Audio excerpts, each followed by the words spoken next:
अस्सलाम वालेकुम, खुश आमदीद, सुबह खैर तमाम देखने वालों को। प्रोग्राम का नाम है गुड मॉर्निंग कराची और मेरा नाम है मोहम्मद यासिर।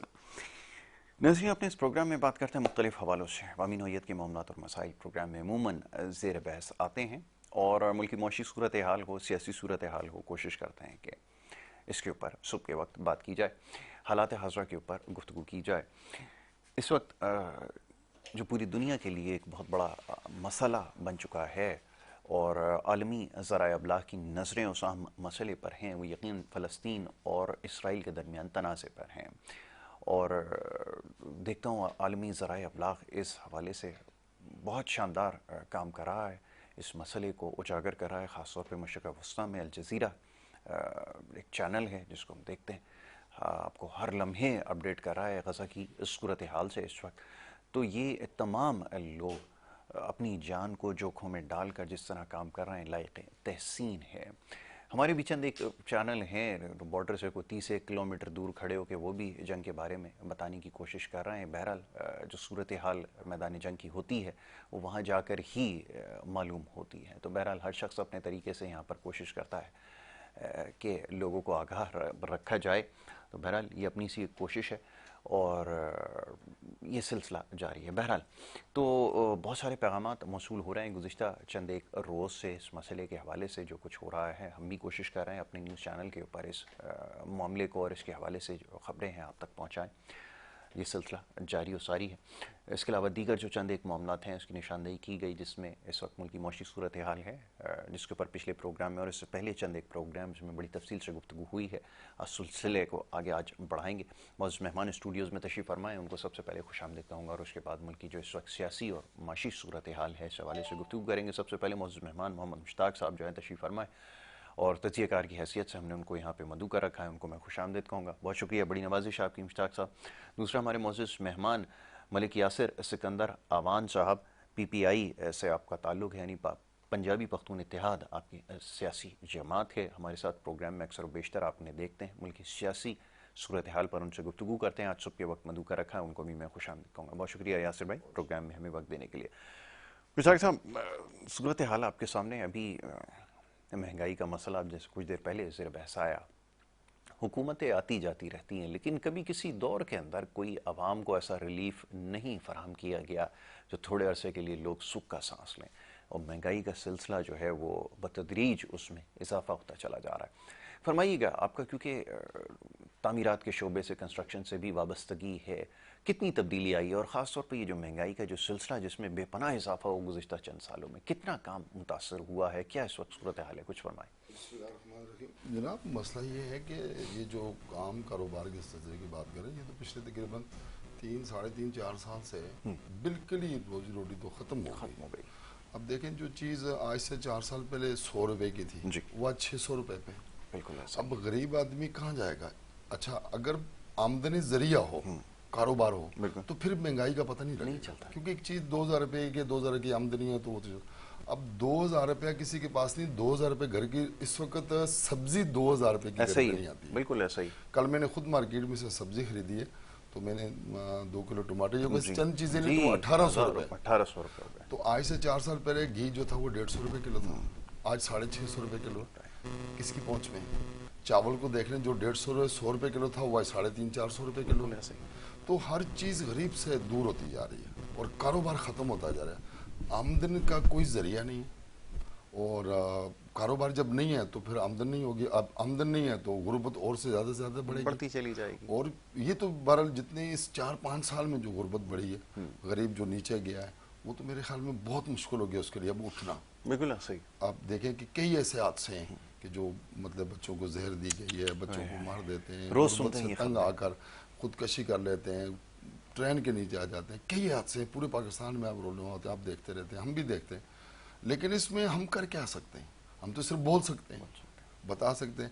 लेकिन ये है कि अगर खुदा न खास्ता इन हालात को ठीक करना चाहें तो ये कोई ऐसी चीज़ नहीं कि जो ठीक नहीं हो सकती। आप देख लें, कुछ चंद दिनों से पिछले हम देख रहे हैं कि हालत कुछ बेहतर होने की तरफ जा रहे हैं। मतलब चंद दिनों में कुछ हालत ऐसे हो गए कि तकरीबन अगर खुदा न खास्ता इसको पूरा बैक किया जाए तो तकरीबन मुल्क हमारे में हर चीज़ पूरी हो जाएगी। और हमें एक ट्रक की बत्ती के पीछे लगा दिया जाता है, किसी भी चीज़ को शॉर्ट करके कि जी ये चीज़ नहीं है, बिल्कुल तो जाहिर है अवाम में फिर अवाम मजबूरी है, उसको देखते रहते हैं, हम करते रहते हैं। बिल्कुल ऐसा ही है। बहरहाल ये है कि जी ये जो अभी हालात जैसे ठीक होने जा रहे हैं, अगर ऐसे ठीक हो गए तो अल्हम्दुलिल्लाह हमारे मुल्क में किसी भी चीज़ की कमी नहीं है। कमी नहीं होगी। एक चीज़ होती है ना कि कमी किसी चीज़ की नहीं, बिल्कुल ठीक है। बल्कि कमी बनाई जाती है। हाँ, ये है। तो ये चीज़ें अगर ठीक हो जाएं तो अल्हम्दुलिल्लाह हमारे मुल्क में आपको पता है किस चीज़ की कमी है। सियासी जमातों पे लोगों का एतमाद रह गया है? उनको आपको लगता है कि वो आएंगे तो मामला ठीक करेंगे? क्योंकि मैं ये देख रहा हूँ कि जैसे जैसे हालात ठीक होते जा रहे हैं, खुदा का शुक्र है, लोगों को अब इससे दिलचस्पी नहीं है कि कौन आता है कौन जाता है, किसकी जो है वो सीट पक्की है सर किसकी अब नहीं है। लोगों का सिर्फ इस चीज़ पे एतमाद होना चाहिए, और वो कर रहे हैं कि हमने दिहाड़ी कहाँ से लगानी है, बस। हमने बच्चे कहाँ से पालने हैं, हमने स्कूल की फीस कहाँ से जी। देनी है, बिल। अब देखें सियासी जो लोग हैं माशाल्लाह ठीक है, उनके भी घर हैं, उनके भी बच्चे हैं, उनके भी सिस्टम है, लेकिन उन्होंने कभी ये मुड़ के नहीं देखा ना कि यार जो हमें वोट देता है हाँ। इसका बैकग्राउंड क्या वाह है, जी ये वाह। इसके बच्चे कैसे पलते हैं, इसके बच्चे स्कूल कैसे जाते हैं। आज आप स्कूलों की हालत देख लें, मेरे खुद मतलब बच्चे स्कूल में पढ़ते हैं, मैं बड़ी मुश्किल से उनकी मतलब है फीसें देता हूँ। हर शख्स का यही हाल अगर है। फीसें होती हैं तो उनकी कापी किताबें नहीं है, कापी किताबें, और आज कापी किताबों को आप देख लें, आपने भी पढ़ा है, हमने भी पढ़ा है, लेकिन आज के और उस दौर में कंपेरिजन करें तो बहुत बड़ा फर्क है। बिल्कुल ऐसा ही। ठीक है, तो बहुत मुश्किल हो गया। दूसरी इस वक्त जो लोगों को ना वो सियासत से नहीं है, सियासत से इसलिए नहीं कि सियासत जो लोग सियासी वजीर बन के आते हैं, वोट लेके आते हैं, इलेक्ट होके आते हैं, फिर वो लोगों को भूल जाते हैं, वो इतना याद नहीं रखते लोगों को। बिल्कुल ठीक है। आप खुद देख लें, हमारे कराची के कई ऐसे छोटे छोटे इलाके हैं जिनमें गरीबी, पानी, सेवरेज का निज़ाम सारा कुछ ऐसे ही है। अच्छा, जब इलेक्शन होता है वो कहते हैं जी ठीक है हम इंशाल्लाह हम आपको करके देंगे, लेकिन 2 महीने 3 महीने के बाद 5 साल तक वो इलाके ऐसे ही होते हैं, वापस कोई नहीं आता। तो जाहिर है लोगों को एतमाद नहीं उठेगा कि क्या होगा। बिल्कुल ऐसा ही। बिल्कुल आपने सही कहा कि ये सूरत हाल है, और ये बिल्कुल सही तज्जिया किया मुश्ताक साहब ने कि यही वादे किए जाते हैं हर दौर में और यही कुछ होता है। अवाम की हालत ज़ार आपके सामने है, इसमें कोई तब्दीली जो है वो वाक़ई नहीं हो रही, और यकीन कीजिए कि अब कोई किसी की दिलचस्पी नहीं है। जैसा भी इन्होंने फरमाया कि अगर ठीक करना चाहें तो ये एक ऐसा लगता है लम्हे का एक खेल है, और उसके बाद सब कुछ हमें ठीक होता हुआ नज़र आता है। यासिर भाई की तरफ आऊँगा। यासिर भाई ये फरमाइए, अब जैसे भी ये गुफ्तगू हुई कि मौशी सूरत हाल ही हमारा कुल महवर व मरकज़ है, और यहाँ तक मैं देख रहा हूँ कि लोग मौशी हालात से इतना तंग आ चुके हैं, जैसा भी इन्होंने कहा कि ख़ुदकुशियों की तरफ जा रहे हैं। ये सिलसिला कभी रुका तो नहीं था, लेकिन इसमें अब तेज़ी आती चली जा रही। तो ख्याल ये है कि अब कौन इंतखाबात में जाएगा, किसकी पोजीशन क्या होगी, इससे शायद किसी की दिलचस्पी नहीं है। बहैसियत सियासी कारकुन और एक सियासी रहनुमा के क्या समझते हैं, आया ये अच्छी चीज़ है, बुरी चीज़ है, ये जो हमारी गलतियाँ हैं इससे किस हद तक हमारे मुल्क की सियासत को नुकसान पहुँचा है? चाहूँगा ज़रा इस पर तज्जिया कीजिए। जी बिस्मिल्लाहिर्रहमानिर्रहीम। यासिर भाई बहुत शुक्रिया, सबसे पहले तो आपने मदद किया। इलेक्शन तो अभी कुछ वजाहत नहीं है कि 2 माह में है, 3 माह में, क्योंकि हल्का बंदियाँ अभी रहती हैं। गालिबन वो 15-20 दिन या महीना उसमें चला जाएगा और उसके बाद फिर शायद कोई डेट आए, तो फरवरी मार्च के बाद ही जी बिल्कुल, उसके फरवरी मार्च के बाद ही वजाहत होगी। तो जैसे अभी आप लोग बात कर रहे थे, महंगाई कुछ कम हुई है, जो पीडीएम की गवर्नमेंट से बहुत ज़्यादा, मैं उससे पीछे चले जाते हैं 18 के बाद से जो एक शुरू हुई थी, लेकिन वो एक जगह पर आकर रुकी, लेकिन जैसे ही अदम एतमाद हुआ तो फिर वो बिल्कुल इजाफा हो गया, हाथ से बाहर हो गई। जी, मिडिल क्लास के कंट्रोल से भी खत्म हो गई, मिडिल क्लास को उसने खत्म कर दिया। बिल्कुल अभी 2 रोज कबल सुई गैस पे 190% का इजाफा कर दिया गया। अब अगर एक घर का सुई गैस का बिल ही 5000 से ऊपर आएगा, जहाँ पर एक घर की एवरेज तनख्वाह सरकार ने 25 से 30 हज़ार मुख्तस की हुई हो, वहाँ पर अगर 5000 गैस का बिल आएगा तो फिर हमारे सियासी कायदीन का अंदाज़ा लगाएं इस चीज़ का कि वो आवाम को क्या समझते हैं कि एक तरफ उन्होंने 25 से 30 हज़ार माहाना तनख्वाह मुख्तस की हुई है और साथ ही एक नॉर्मल से नॉर्मल घर का 2 से 3 हज़ार का गैस का बिल आ जाना है, फिर बिजली का बिल है। अभी उसने पहना कुछ नहीं है, खाया कुछ नहीं है, किराया नहीं दिया है, और अगर उसके घर में 2-3 बच्चे हैं, बुजुर्ग भी होंगे यकीनन, तो वो उस 25-30 हज़ार में क्या करेगा। तो ये जो पॉलिसियाँ हैं वो तो नीचे से ऊपर तक वाज़ेह करती हैं कि आवाम से, बिलखसूस गरीब लोगों से किसी की कोई हमदर्दी नहीं है। ठीक है। बस उनके लिए बेनज़ीर इनकम सपोर्ट है, कुछ शहरों में जेडीसी है, कुछ है, बिल्कुल कुछ बच्चों के लिए, गिने चुनों के लिए लैपटॉप है, और या फिर सैलानी का दस्तरख्वान है। आप और हम अक्सर इन चीज़ों पे बात करते रहते हैं।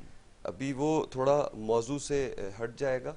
एक तरफ तो गुर्बत है, महंगाई है, दूसरी तरफ यासिर भाई एक और मामला शुरू हो चुका है। कराची में शारा फैसल पर मोरिया खान के नाम से आबादी है एयरपोर्ट के सामने बिल्कुल, और वो गालिबन जितनी उम्र पाकिस्तान की हो चुकी है इससे 2-4 साल कबल ही वो आबाद हुई होगी। वो रेलवे का दावा है कि वो रेलवे की ज़मीन पर है, हम मान लेते हैं वो रेलवे की ज़मीन पर होगी, लेकिन एक महज़ब तरीका होता है जो बिलखसूस इदारों को अपनाना चाहिए, जिस तरह के रेलवे के इदारे ने वहाँ पर। कल की बात है कि वहाँ पर कल सुबह अचानक इंक्रोचमेंट की गाड़ियाँ आती हैं और आगे आगे उनके एक शख्स माइक पकड़ के चलता है और वो कहता है कि आपके पास बस से थोड़ा सा टाइम है, आप अपना सामान निकाल लीजिए। अब जो पटरी के किनारे चादर पे घर बना के बैठा हुआ है वो कोई लखपति भी नहीं होगा, वो शायद उसके बाद इतने पैसे भी ना हो जो घर उन्होंने ये कल का वाकया है, जो उन्होंने कल उसका घर गिरा दिया है वो किराए पे भी जा सके या ना जा सके। मैं रात वहीं पर था, लोग पटरियों के साथ साथ चादरें बांस पे बांध के उनके नीचे अपनी जवान बच्चियां और मासूम बच्चे लेकर बैठे हुए। मैं फिर एक बार कह रहा हूँ कि हो सकता है वो काबिज हों उस जगह पे रेलवे की, लेकिन एक रात में मुमकिन नहीं है कि उन्होंने घर बना दिए हो। लेकिन चलें, अगर उन्होंने बना दिए थे, आप उनको टाइम दीजिए कि इतना वक्त है आपके पास, कम से कम 1 माह 2 माह आप उन्हें दें, क्योंकि वो घर शिफ्ट करेंगे अपना। लेकिन ऐसा कुछ नहीं। ये वो चीज़ें जो जाहिर करती हैं कि हमारी हुकूमतों को और हमारे उन सरकारी अफसरान को जिनको तनख्वाहें आपके मेरे टैक्स से जाती हैं, उनको आवाम से कोई सरोकार नहीं है। बस वो अपने से ऊपर वालों को खुश करने के लिए ऐसे काम करते हैं और ये नहीं सोचते कि हम लोगों के साथ कितना जुल्म कर रहे हैं। इसी से जुड़ा हुआ एक और वाकया आपसे शेयर करता हूँ कि चकवाल पंजाब का एक ज़िला है, उसका एक टाउन है कलर कहार। वहाँ से एक डबल रोड बनने की शुरुआत हुई आज से साल कबल। साल पहले तक उन्हें कहा गया कि शाहरा से, और यकीनन कोई भी शाहरा होती है उसके दोनों तरफ इंक्रोचमेंट होती है, एक तरफ नहीं होती। और वहाँ से लोग वो गांव भी पाकिस्तान बनने से पहले का। मुनारा एक जगह है वहाँ पे, यूनियन काउंसिल मुनारा, उसमें 13 अक्टूबर को लोगों को नोटिस दिया गया और 14 को संडे था, 15 की सुबह गाड़ियाँ आई हैं बगैर किसी को आगाह किए, उन्होंने लोगों के घर गिरा दिए। और उसमें भी जमा पूंजी उन लोगों की हुई थी। उसमें असिस्टेंट कमिश्नर मौजूद नहीं है। वो जो लेटर उन्होंने दिया, उस लेटर के ऊपर हाईवे की स्टैंप है और बहुत सी जगहों पे साइन स्टैंप की जगह खाली है। नहीं बताया गया कहाँ तक क्या करना है आपने, पहले कहा गया दोनों तरफ, फिर उन्होंने एक तरफ ऑपरेशन कर दिया गया। अब वहाँ के लोगों का कहना ये है कि यहाँ के बाअसर जो इलेक्शन लड़ने वाले लोग हैं, उन्होंने कुछ लोगों को नवाजने के लिए रातों रात ये ऑपरेशन करवा दिया। अगर ये हालात रहेंगे कि एक एमपी अपनी सीट बचाने के लिए, एक इदारा अपना या उन्होंने कुछ वसूल किया, बिल्कुल ऐसा ही, या फिर जो भी उनके अंदर इस मामले में थी पॉलिसी। लेकिन कहने का मकसद ये है कि ये कोई तरीका नहीं है कि 13 तारीख और फिर 15 को एक्शन। और जैसे हम कराची की बात कर रहे हैं मोरिया खान की, कि आपने 15 मिनट पहले अनाउंस किया और 15 मिनट बाद लोगों के घर गिरा दिए। एक तरफ महंगाई है, दूसरी तरफ ये इंक्रोचमेंट का सिलसिला है जो हमने पूरे पाकिस्तान में शुरू कर रखा है, और तीसरी तरफ हमारे सियासी रहनुमाओं की घर बैठे जमानतें हैं, केसों का ख़त्म होना है। अब ये सब चीज़ें हमारी कौम में, बल्कि मतलब मैं एक सियासी कारकुन हूँ, हम ये सोचने में मजबूर हैं कि हमारा पाकिस्तान के अंदर मिसाल एक चिमटी की सी है। जब किसी का दिल चाहे वो हमें रोंद के रख दे, और जब किसी का दिल चाहे वो हमें एक मसनूई पहाड़ पे चढ़ा दे, और जब दिल चाहे खींच ले। तो यासिर भाई एक मजाक सा है हमारे साथ जो होता चला जा रहा है। इससे बुरा असर ये पड़ रहा है कि हमारे नौजवान मायूसी की तरफ जा रहे हैं। और अक्सरियत नौजवानों से, आप हमसे ज़्यादा लोगों से मिलते हैं क्योंकि आपका सहाफ़त से ताल्लुक़ है, आप लोगों की राय लेते हैं, हालात व वाक़यात पर नज़र रखते हैं, हुकूमती और अहदेदारों से मिलते हैं। हमारे नौजवानों का इस वक्त जहन ये बन चुका है, जो मिडिल क्लास के बच्चे हैं कि मुझे किसी तरीके से रास्ता मिले, मैं पाकिस्तान की हदूद से बाहर निकल जाऊं, 100% चाहे मैं सही टर्की चला जाऊं या किसी भी करीबी मुल्क कहीं में पे जाने के लिए कहीं भी तैयार जाने हैं। पे। अब यासिर भाई ये बिल्कुल भी अच्छी चीज़ नहीं है। बिल्कुल। अगर और ये चीज़ यासिर भाई फतेह कलामी की माजरत चाहूँगा, ये हम देख चुके हैं, बड़ी बदकिस्मती है, ये कहना पड़ता है कि जिस तरह के फैसले हुए, मैं तो बड़ी खुलकर इस बारे में बात करता हूँ, उसका इजहार करना ज़रूरी है। ये एम्प्रेस मार्केट के इर्द गिर्द जितने भी बाज़ार या छोटे पथारे या दुकानें थी, ठीक है कानूनी नहीं होंगे, एक ज़माने से मैं उनको देखता आ रहा हूँ, बल्कि मेरी उम्र पूरी गुजर गई उनको देखते हुए। आपने उनके लिए कभी भी कुछ नहीं किया, उनको कोई ऐसी जगह बना कर देते जहाँ वो बैठते कारोबार करते। उससे जुड़े जितने भी ख़ानदान थे, आज के साल में किसी को इसका इल्म नहीं। सर वो जगह लोगों ने खरीदी गई थी, वो जो जगह इम्प्रेस मार्केट के इर्द गिर्द थी, वो उस वक्त लोगों इदारों ने बिठाया वहाँ। करोड़ों KMC ने रुपए उनसे करोड़ों रुपए में खरीदी गई थी। वो लोगों की तो कोई गलती नहीं है। आप मुझे कोई चीज़ देंगे तो मैं लूंगा ना। अगर आपके पास मैं जाता हूँ, आप मुझे बोलते हैं जी गैर कानूनी चीज़ मैं आपको नहीं दूंगा, तो मेरी क्या हिम्मत है, मैं मजाक नहीं है। बिल्कुल ठीक है। इदारे भी वहीं मौजूद थे। और आप देखिए कराची का वो सेंटर है जी, सदर कराची का सेंटर है। और सेंटर के अंदर इतनी बड़ी एग्रोचमेंट, और कई सालों से, जैसे आपने बोला, मैं समझे कि कराची में 82 में 81 में जी। कराची में आया तो ये चीज़ मैंने ऐसी देखी थी। मेरे वालिद साहब उसको कराची जमीन के में ऊपर थे, पथारे लगाया करते थे। तो हमने जब ऐसी थी, आज मेरी तकरीबन 51 साल माशाअल्लाह। यार हो गई है, तो आज वो 2 साल पहले ये सिस्टम हुआ। तो वो लोग जो 50-60 साल से बैठे हुए थे, उनका क्या बना, वो कहाँ गए? और किसी को नहीं उनकी पता। जो जमा पूंजी थी वो उन्होंने तो लगा दी थी। बिल्कुल ऐसे। अच्छा, उनकी क्या गलती थी? गलती तो इदारों की थी। फिर जिन्होंने बिठाया था इदारे, उनसे पूछते। बिल्कुल ऐसे। आज कराची के अंदर ऐसे मसले हैं कि देखें, कराची के अंदर पानी नहीं है। बिल्कुल। आप जितनी भी गरीब बस्तियां हैं उनमें चले जाएं, किसी जगह आपको साफ पानी पीने का नहीं मिलेगा। साफ जो इलाके पक्के मकानात हैं वहां पर भी पानी सर नहीं है, किसी कच्चे- भी जगह नहीं है। किसी भी जगह नहीं। वो उनको तो फिर ये आमदनी जरिया है, वो खरीद लेते हैं टैंकर। बिल्कुल ठीक है। आज कराची के अंदर 5 से 7 हज़ार रुपए टैंकर, जो 1000 गैलन का है, जी। जो कभी 500-700 रुपए में होता था। ऐसा ही। तो आप ये बताएं, आप और मैं तो नहीं खरीद सकते। बिल्कुल ये ऐसा। आमदनी जरूरी तो नहीं है। अब जितनी भी छोटी बस्तियां हैं, गरीब बस्तियां हैं, कच्ची बस्तियां हैं, उनमें आप जाके देखें, आप हैरत में रह जाएंगे कि उनके घरों में लाइट नहीं है। इसलिए एक तो बिजली महंगी इतनी होगी है, दूसरा महंगी होने के बावजूद वो लाइट दिन में होती नहीं, 6-6 घंटे 8-8 घंटे की लोड बिल्कुल शेडिंग। ऐसा ही। आप गरीब बस्तियों में जाएं, आपको रोना आएगा। मैं जाता हूँ, मैं थोड़ा सोशल वर्कर से भी मेरा तलक है, कई इलाकों में हम छोटे मोटे काम करते हैं। मैं अपने इलाके की बात बताऊँ, खुदा की कसम रोना आता है कि बच्चों की हालत देखें, बुजुर्गों की हालत देखें, पानी नहीं है, पानी के टैंकरों के पीछे भागते हैं, कहाँ कहाँ से लेके आते हैं। मतलब, और हमारे जो इस वक्त ऊपर बैठे हुए हैं, क्या उनके बच्चे नहीं हैं? उनको इस चीज़ का एहसास नहीं कि यार ये जो लोग बाहर बैठे हैं, जिन लोगों की वजह से हम वजीर बन के ऐवानों में जाकर बैठते हैं, उनको मुड़ के देखा है कभी किसी? उनके बच्चों को देखा है? अभी आप किसी भी अस्पताल में चले जाएं, आप देखेंगे नीचे ज़मीन पे भी लोग पड़े, कोई नहीं पूछने वाला, नहीं पूछता। बेहाल लोग पड़े हुए हैं। आप कोर्ट में चले जाएं, बेहाल लोग पड़े हुए हैं, कोई पूछने वाला। कानून नाम की चीज़ नहीं है, कोई डिसिप्लिन नाम की चीज़ नहीं है। जिसके हाथ में डंडा है उसके लिए सब कुछ आवाम है। का कोई पुरसाने हाल नहीं है। आप किसी भी जगह चले, आवाम किसी के लिए नहीं। अभी महंगाई इतनी हो गई है, ऊपर से अभी 2 दिन पहले बिजली और महंगी हो गई और है। महंगी कर बिजली होती ही नहीं है, किराए कहाँ गए हूँ। अच्छा, ये आपका पेट्रोल कितना 40 रुपये सस्ता हुआ, डीजल 15 रुपये सस्ता हुआ, और सुना तो ये कि चले मजीद और भी सस्ता। लेकिन इससे आप ये बताएं कि जो खुर्दनोश चीज़ है, कोई भी चीज़ दे दें आप, एक चीज़ का बता दें कि कराची में या किसी भी जगह नहीं, इस नहीं। कमी होने से वो कमी हुई है। बिल्कुल नहीं हुई। पूछने वाला कोई नहीं है। हाँ, ये है बात। अब देखें, अगर एक दुकान से आप चीज़ लेंगे, उसकी अपनी कीमत कीमत है, है। दूसरे पे चले जाएंगे, उसकी अपनी कीमत है। अच्छा भाई, ये क्यों भाई नहीं लेनी, छोड़ दे बस। अच्छा, उसकी अपना एक पावर है कि भाई हम किससे लड़ें। बिल्कुल सही। इसलिए कोई किसी भी दुकान पे आप चले जाएं, नरखनामा नहीं मिलेगा आपको। चाहे वो सब्जी की दुकान है, फ्रूट की दुकान है, या करियाने की स्टोर है, किसी भी जगह चले जाएं, आपको कोई भी नरखनामा गवर्नमेंट का नहीं मिलेगा। क्यों भाई? हम पाकिस्तानी हैं, हमने यहाँ खोली है, यही हमारे बाप दादा, हमने भी यहाँ मर जाना है, आने वाली रस्ते भी है। लेकिन ये हम जो है ना, दुनिया आगे चलती जा रही है, और हमारे पाकिस्तान वाहिद ऐसा मुल्क है कि जो पीछे सदियों से पीछे चलता है। पीछे चला जाए।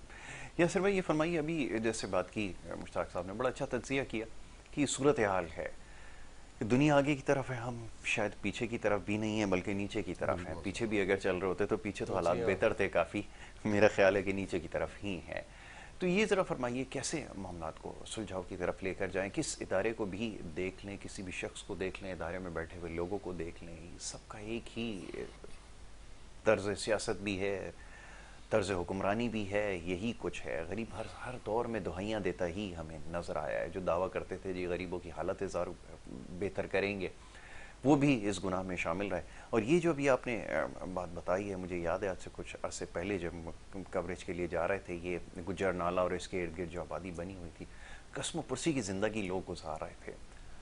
कोई हुकूमत ने कभी किसी दौर में कुछ उनके लिए नहीं किया, और उसके बाद फिर जब वो इंक्रोचमेंट की बज़ाहिर खबरें चली, खबर आने के बाद आला अदलिया ने नोटिस लिया, तो फिर जनाब उसके ऊपर भी जो है वो उसको यासिर भाई देखें, सबसे जो असल पोजीशन है ना टाउन्स को टेक केयर करने की, वो होती है असिस्टेंट कमिश्नर की। जी जी तमाम तर मामलात में, चाहे महंगाई है जैसे अभी नरखनामे की बात आप कर रहे हैं, चाहे इंक्रोचमेंट है, किसी किस्म का भी मसला है ना, तो वहाँ का जो केयर टेकर है, हुकूमती नुमाइंदा है, वो असिस्टेंट कमिश्नर है। बिल्कुल सही। ये जो दोनों वाकयात मैंने आपसे शेयर किए, कलरकाल टाउन का, वहाँ भी असिस्टेंट कमिश्नर गैर हाजिर था, और शायद उसकी गैर हाजिरी के पीछे या सियासी असर रसूख होगा या कुछ मामलात उनके ज़ाती नौयत के होंगे कि उन्होंने गफलत बरती और आंखें बंद कर ली, अभी तक आंखें चुराई हुई हैं।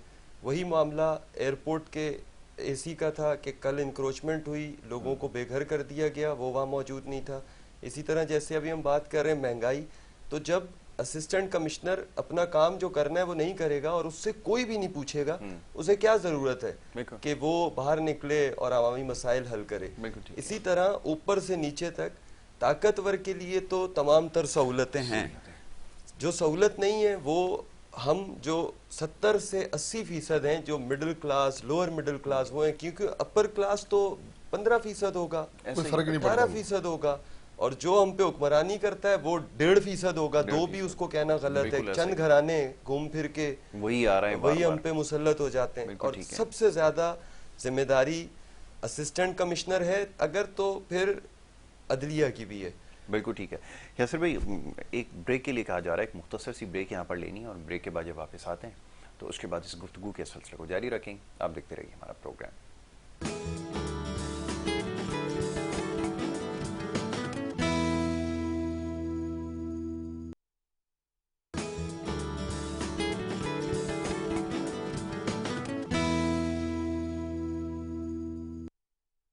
प्रोग्राम में आपको एक दफ़ा फिर खुशामदीद कहेंगे। ब्रेक पे जाने से पहले गुफ्तगू का सिलसिला जारी था। मौजूद मेहमान तशरीफ़ फरमाए, मोहम्मद मुश्ताक साहब, यासिर आवान साहब, दोनों गुफ्तगू कर रहे थे। इस वक्त सियासी सूरत हाल पे तो क्या गुफ्तगू होगी, जो हमारी हालत ज़ार है इसके ऊपर हम बात कर रहे थे, जिसका लामहला ताल्लुक़ सियासत से ही है।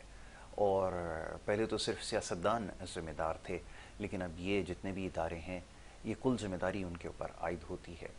और ख़ास तौर पे गरीब आदमी जिसकी ज़िंदगी पहले ही बहुत मुश्किल थी इस मुल्क में, उसको और मज़ीद मुश्किल बनाया जा रहा है। इस हवाले से निशानदेही कर रहे थे। चंद एक इलाकों का यहाँ पे तस्करा हुआ, इंक्रोचमेंट के नाम पे जो कुछ हो रहा है, बड़ी तशवीशनाक सूरत हाल है।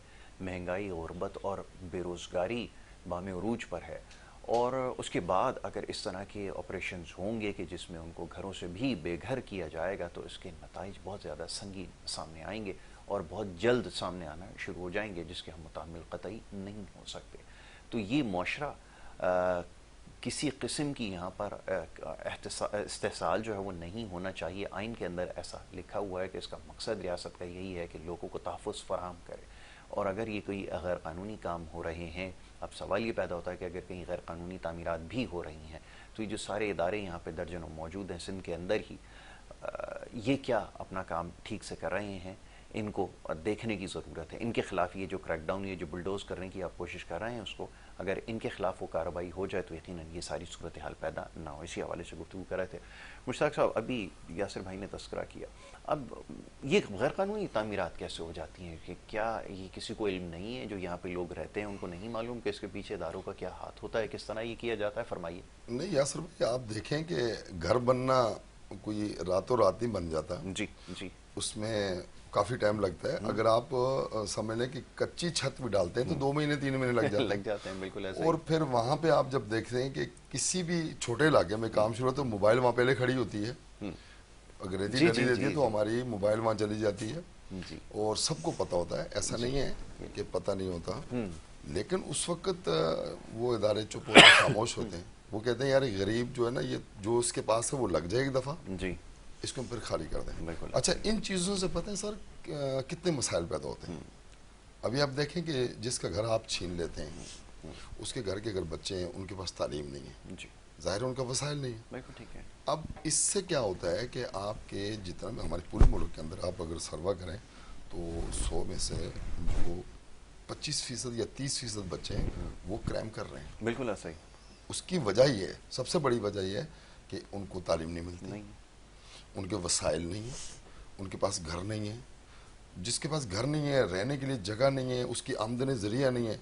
अच्छा, जिनकी अगर आमदनी ज़रिया भी है, आपने उनको कुछ ऐसे मसाइल में उलझा दिया है, उसके बच्चे नहीं पढ़े।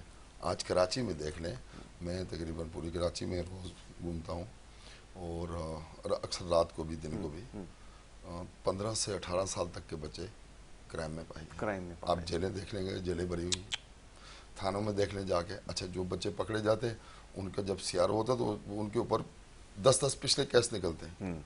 अब अगर आज वो 15 साल का तो 10 केस पिछले, तो 12 साल 10 साल की उम्र में उसने क्राइम करना शुरू कर दिया। अच्छा, उसके घर वाले जब देखते हैं आते हैं पीछे, तो उनको आदमी देखता है उनके पास तो खाने के लिए रोटी नहीं होती। नहीं, तो इसको ये कुछ जिम्मेदारियां इदारों की भी है, हमारे जो अला के आदत है उनकी भी है, इस मुल्क के जो बड़े हैं इस मुल्क को चला रहे हैं उनकी भी है कि वो ऊपर से तो देखते आए हैं, बिल्कुल बहुत कुछ किया ऊपर के लिए, लेकिन अब चाहिए कम से कम जो निचली सतह है जी, वहाँ से लोगों को टेक ऑफ करने की ज़रूरत है। बिल्कुल ठीक जो है। गरीब इलाके हैं, जो गरीब बच्चे हैं, आप उनको सहूलत दें, आप उनको तालीम दें, आप उनको एजुकेशन की तरफ लेके जाएं ताकि उनका जहन उस क्राइम से हट जाए। हट सके मेरे अब देखें जी, जिसके घर में 2 बच्चियां जवान हैं, अब वो अगर भाई है तो उसके पास मेहनत मजदूरी नहीं है, अब वो घर में आता है तो उसको ताने मिलते हैं, जी, बाहर जाता है उसको मजदूरी नहीं मिलती, वो कहाँ जाएगा? फिर वो मजबूर होकर बिल्कुल ऐसा अपने खर्चे के लिए पेट उसके साथ भी है, उसकी जरूरियात जिंदगी भी है, बिल्कुल ठीक है। तो वो मजबूर होकर कोई ना कोई ऐसा गलत काम करता है। करेगा। यासिर भाई, यही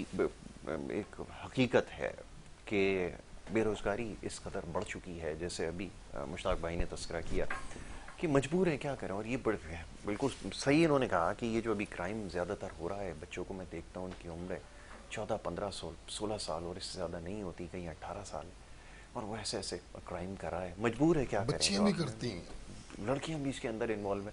क्या करें। आपने तो हुकूमत ने किसी के लिए कोई ऐसा कोई प्लान तरतीब ही नहीं दिया।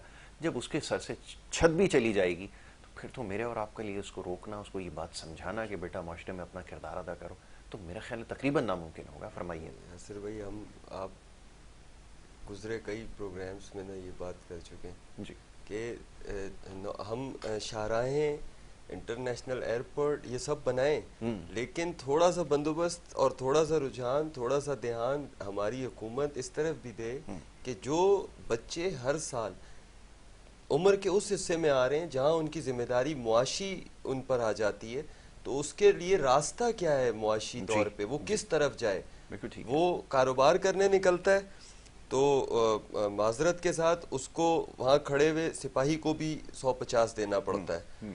वो मंडी जाता है कोई चीज़ लेने तो वहाँ भी उसको किसी न किसी को देना पड़ता है। हम जो हमारे पास थोड़ा बहुत कारोबार है उसमें भी हमने रिश्वतखोरी आम की हुई है कि कोई कारोबार नहीं कर सकता, और बड़ी इन्वेस्टमेंट तो यहाँ करने की कोई सोचता ही नहीं है। हमारे पास मेरे ख्याल से ये शायद कराची में ही है पीक फैक्टर का एक सिलसिला, जैसे अभी हम अके इलेक्ट्रिक की बात कर रहे थे, शाम 6 से रात 11 जी पीक फैक्टर है। ये लॉजिक कहाँ से लाया आप पीक फैक्टर वाली? आपने तो पर यूनिट या जितनी बिजली के इलेक्ट्रिक को दी जा रही है रियासत पाकिस्तान की तरफ से, उसका रेट तो पीक फैक्टर और नॉर्मल फैक्टर पे नहीं है, उसका तो एक ही रेट है। ये तक इनसे किसी ने नहीं पूछा कि जो पीक फैक्टर के नाम पर आप कराची के शहरियों से अरबों रुपए हथिया रहे हो, इसका जवाब दो। मैं तो उम्मीद रखता हूँ जिस करप्शन का नाम रखा गया है। हाँ, जी, वो उसको एक लीगल रास्ता देने के लिए लीगल रास्ता मैं उम्मीद रखता हूँ जिस तरह मलिक रियाज साहब को पैसे जमा कराने का पर एकड़ के हिसाब से हुक्म दिया गया, इंशाल्लाह जाते जाते के इलेक्ट्रिक को भी किसी हमारे ऑनरेबल जज को ख्याल आए और वो इनका जाते जाते गिरबान पकड़ लेके आ जाओ इस पीक फैक्टर का हिसाब। बिल्कुल। तो यासिर भाई, कोई पुरसाने हाल नहीं है। मुआशी तौर पे नौजवानों के रोजगार की तो कोई सोच ही नहीं है ना। वो इसलिए कि ये बुरे हालात में होंगे तो हम इनको बेनजीर इनकम सपोर्ट में नाम डलवाना, छोटे कारोबार के नाम पे कर्ज ले लो। अभी स्कैंडल पिछले दिनों आया जो एप्लीकेशंस चल रही हैं जिसपे लोग 10, 15, 20 हजार रुपए कर्ज लेते हैं, 50 हजार वापस कर देते हैं। साइबर क्राइम जो हमारा इदारा है वो वहां नहीं देख रहा कि ये लोग किस तरह लोगों की जिंदगियों से खेल रहे हैं। सही है सर, उनकी फैमिलियों की तस्वीर, वीडियोस उनके लोगों से शेयर कर रहे हैं। ये मौजूद मुआशरों में होता है ऐसा? नहीं होता, हरगिज मौजूद मुआशरों में ऐसा नहीं होता। और इसमें सबसे ज्यादा जिम्मेदारी हम हुकूमतों को, स्टैब्लिशमेंट को, इंतजामिया को सुबह शाम बोलते रहते हैं। अदलिया ने, मैं भी 4 दिहाई मेरी भी जिंदगी हो चुकी है। नवाज शरीफ साहब ने जब परवेज मुशर्रफ साहब को हटाया था श्रीलंका से वापसी पर और उन्होंने आते ही इन्हें हाईजैकर का केस बना दिया था, तब से मैं सियासी कारकुन रहा हूँ स्टूडेंट्स फेडरेशंस में। तो मैं तो यही देख रहा हूँ कि कोई पुरसाने हाल नहीं है तब से अब तक। जिसे चाहा जाता है उसे बुरा बना के दिया जाता है और जब चाहा जाता है किसी को अच्छा बना के लिया जाता है। लेकिन इदारा एक ही है, अदलिया, जो चाहे तो बहुत कुछ कर सकता है क्योंकि उनके एक हुक्म पे बड़े से बड़े गवर्नमेंट ऑफिसर, हमने देखा नवाज शरीफ साहब को एक लम्हे में उन्होंने चलता किया और वो पूरा रास्ता पूछते गए मुझे क्यों निकाला। सही है। यूसुफ रजा गिलानी साहब को चलता किया कि आप को 1 मिनट की सजा है, आप यहाँ बैठ जाएं, और फिर कहा सजा याफ्ता प्राइम मिनिस्टर नहीं रह सकता, घर जाएं। इन 2 चीज़ों से ये तो साबित होता है कि जो अख्तियारात हमारे मुल्क में अदलिया के पास हैं वो ना हमारे दिफाई इदारों के पास हैं, ना हमारे सियासतदानों के पास हैं। और मराहत भी सुम्मा अल्हम्दुलिल्लाह हमारी अदलिया को बेताशा है। हम ये नहीं कहते कि नहीं होनी चाहिए, लेकिन अदलिया को काम भी फिर करना चाहिए। ठीक है। जिस तरह के हालात हैं अगर इनको ठीक करना है तो हम सिर्फ निचली सतह पे ही और सियासतदानों के पीछे फैसला होना चाहिए कि जो होता हुआ नजर आए, ना कि जैसे ये नस्ला टावर का फैसला हुआ। तो मैं तो इसको इंतहाई मुतनाज़े फैसला हमेशा कहता रहूंगा। बन रहा था तो कहाँ थे आप अभी बात खुद कर रहे थे ना, बन रहा था तब कहाँ थे आप? कहाँ थे? बन गया। और उसके बाद भी जो मुतासरा लोग थे, मैं हमेशा ये सवाल करता हूँ और करता रहूंगा मैं कि जो मुतासरा लोग थे उनका क्या हुआ, किसने मुड़कर खबर ली उनकी? उसके अंदर सारी हुकूमतें शामिल रहीं, यहाँ की हुकूमत मौजूद थी, वो इसकी जिम्मेदार थी, इदारे मौजूद हैं, उनके डायरेक्टर्स ये करोड़ों रुपए की रिश्वतें लेके फरार हैं इस वक्त मुल्क से। उनके खिलाफ कोई कार्रवाई नहीं हुई। उसमें जो मारा गया वो गरीब आदमी जिसने पैसे खर्च करके जमा पूंजी लगा के सारी जिंदगी की घर खरीदा, वो सड़क पर है, आपने बिल्डिंग उसकी गिरा दी। सिंध गवर्नमेंट ने अदलिया को ये कहा था कि आप ऐसा करें कि ये गिराए नहीं, हमारे पास वैसे ही दफ्तरों की कमी है, जगह की कमी है, तो इसको हम सरकारी दफ्तरों की तरह यूज कर लेते हैं और जो फैमिलियां हैं उनको हम हाफ पेमेंट कर देते हैं। तो वो क्या बेहतर नहीं था? बिल्कुल सही। और आप नेस्टर टावर की बात देखें, छोटे को तो भूल जाए, क्या वो एक रात में बना था? तकरीबन 3.5 साल काम मुकम्मल है। और मैन शारा फैसल को ढकी चुकी जगह 3 साल बाहर से आती थी, जहाज के अंदर से भी उसके ऊपर नजर पड़ती थी कि ये नेस्टर टावर 4 फुट आगे बना दिया है आपने। ये 3.5 साल बाद एहसास हुआ। तो नुकसान किसको है? नुकसान फिर भी गरीब को हुआ ना सर, न बनाने वाले को हुआ, न तोड़ने वाले को, न तोड़वाने वाले को। वाला भी बेचारा इसी सदमे में मर गया वो। लेकिन देखें मसला ये कि वो तो चलो उसके बच्चों के बाद फिर कुछ ना कुछ अल्लाह का दिया होगा, लेकिन जो जिन्होंने खरीदा था उनके पास तो जमा पूंजी हुई थी। वहाँ कुछ लोग मेरे अपने जानने वाले थे, आप यकीन करें कि वो इस वक्त कराची में नहीं है, उनके पास रिहाइश के लिए कोई जगह नहीं थी, आमदे जरिया को नहीं था, उनका जो कुछ था। मेरे कज़न थे वहाँ, उन्होंने फ्लैट लिया था, उन्होंने एबटाबाद के अंदर अपनी कुछ वालिद की तरफ से उनको ज़मीन मिली थी, वो बेच कर वो यहाँ आकर रह गया था। अब वो एबटाबाद में शिफ्ट हुआ है तो उसने वहाँ पे किराए पे कर लिया हुआ। यहाँ ऐसे लोग हो गए थे। इस वक्त मसला ये है कि देखिए गवर्नमेंट को, पाकिस्तान की जो गवर्नमेंट है उसको ये जो गरीब तबके के बच्चे हैं, जो कम आबादी के बच्चे, उनके लिए कुछ ना कुछ ऐसा होना चाहिए कि जो बच्चा 10 से 12 साल का होता है, एक तो उसकी तालीम के लिए कुछ होना चाहिए। ठीक है। और अगर माँ बाप के पास देखें इस वक्त ऐसे हालात है कि स्कूल में, जो सरकारी स्कूल में, उनमें भी जाने की पोजीशन में नहीं है। उनके घर में खाने के लिए सरकारी स्कूल का सर मुराल ही नहीं है, मयार ही नहीं है कि आप वहाँ बच्चा भेजें। फिर अगर आप शिकायत लेके जाते हैं ना किसी चीज़ की, तो आपकी शिकायत मैं आपको दावे से कहता हूँ पूरी कराची में शिकायत किसी ने आपकी शिकायत को नहीं सुनेगा। सर लेकर कहाँ जाए, पहले तो जगह ही सवाल तो ये कह रहे पैदा हैं, होता है, लोगों को सुनेंगे पता ही नहीं। नहीं है। तो होना तो ये चाहिए कम से कम जो बच्चे 10-12 साल के होंगे, जैसे दूसरे भी मुल्क हैं, हम बाहर के मुल्कों से देख लें, सीख लें कि उनके लिए कोई स्कूल की ऐसी होनी चाहिए, कुछ उनके चलो कारोबार ही दे दें, कोई छोटा सा कारोबार बना के दे दें। एक लड़के होंगे भाई इस इलाके के जो बच्चे हैं इनके लिए 10-12 साल 15 साल के बाद ये चीज़ है, उसमें ये होगा कि एक तो हमारा क्राइम ख़त्म हो जाएगा। आप ये देखें कराची के अंदर इस वक्त रात को निकले आप रोडों पे, नाउज़ुबिल्लाह ने ऐसी बात नहीं करनी चाहिए, हम खुद बहन बेटियों वाले, कि लेडीज़ रोड पे खड़ी थी, किस लिए? मजबूरी होती है उनकी, छोटे छोटे बच्चों को लेकर या तो वो सिग्नल पे मांग रहे होते हैं, फिर तरह तरह की वो बातें लोग कर रहे होते हैं, तरह तरह की नज़रें देखते हैं। तो ये चीज़ें ये हमारी गवर्नमेंट को नहीं नज़र आती। आया दिन वजीर हमारे जो है वो रोड पे चलते हैं, ठीक है, कोई भी है वो रोड से निकलता है, सब चीज़ का पता है। अब तो खैर वो लेकिन सिलसिला सिर्फ शुरू होगा, देखने के मोटरसाइकिल बावजूद पे भी घूमते हुए नजर आएंगे, आंखें बंद लोगों के घरों पे जाते हुए नजर आएंगे। अभी तो किसी किसी की का फौतगी हो गई फुफ्फा तो मरा वहाँ है ना चले सर, जाएंगे, वो तो उधर भी चले जाएंगे। हाँ जी वहाँ बैठे में अच्छा, फुफ्फा इसमें हमारी खुद की भी थोड़ी सी अब आइए इस तरफ। कमजोरियां ही हैं कि देखें वो कहते हैं ना कि आजमाए को नहीं आजमाना चाहिए। ठीक है, हमें पिछले 70 साल से लोग बेवकूफ़ बनाते आ रहे हैं और हम बनते जा रहे हैं।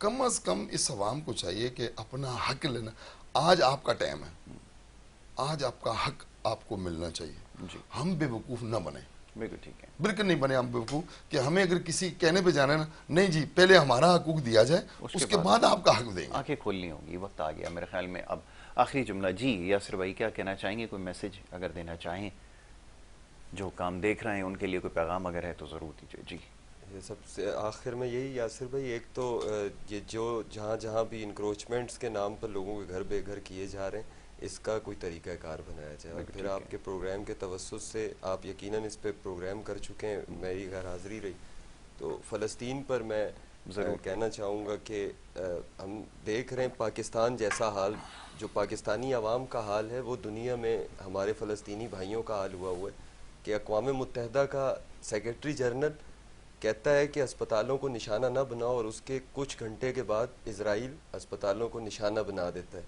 और कोई मुस्लिम मुल्क ऐसा नहीं है जो इजराइल को कह सके कि आप बाज़ आ जाइए, वरना हम फ़लस्तीन के साथ आपको जवाब देंगे। ईरान भी ज़बानी कलामी तो अल्हम्दुलिल्लाह उनका साथ दे रहा है, तो हम मुसलमान दुनिया में लावारिसी यतीमी बेबसी की तस्वीर के समा में है।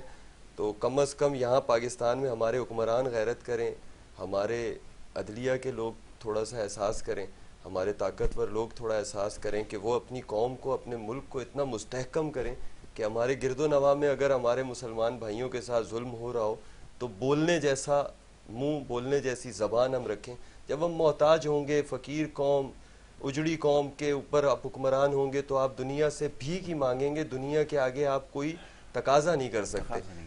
तो हम तो यही कर सकते हैं कि हम फ़लस्तीन के साथ इज़हार यकजहती और इजराइल को एक दहशतगर्द ज़ुबानी तौर पे कर सकते हैं और हम कर भी क्या सकते हैं, दहशतगर्द मुल्क हम अपने दिल से, अपनी ज़बान से समझें और कहें। मैं ये इस पे अपनी बात का ठीक है काम जी। करता हूँ। मैं आपका बड़ा शुक्रगुजार हूँ। मलिक यासिर, सिकंदर अवान साहब, मोहम्मद मुश्ताक साहब, दोनों मौजूद मेहमानों ने यहाँ पे प्रोग्राम में हिस्सा लिया, और मामला इंतहाई हसास और नाजुक है। जैसे भी बात हो रही थी कि जो आवाम की इस वक्त हालत ज़ार है, मेरे ख्याल में इसके ऊपर ज़्यादा क्या कहा जाए कि इससे ज़्यादा मेरे ख्याल में बुरी हालत उनकी कभी भी नहीं रही होगी। और उसके बाद जो मजाज अथॉरिटीज़ यहाँ पर हैं इदारों को चलाने की और सिस्टम को चलाने की, वो जो कुछ कर रही हैं, बहुत सारे सवालात खड़े हो गए। इस वक्त गरीब के साथ खड़े होने की ज़रूरत है, उनके लिए सहूलत और आसानी पैदा करने की ज़रूरत है, ना कि उसको घर से बेघर किया जाए। ये इस वक्त जो कुछ हो रहा है उसके बारे में अभी प्रोग्राम में गुफ्तगू हुई है। बहरहाल एक ब्रेक की तरफ हमें जाना होगा। ये सेगमेंट जो है अपना इख्तिताम को पहुंचा और ब्रेक के बाद दूसरा सेगमेंट जो है वो जारी रहेगा। आप देखते रहिए हमारा प्रोग्राम।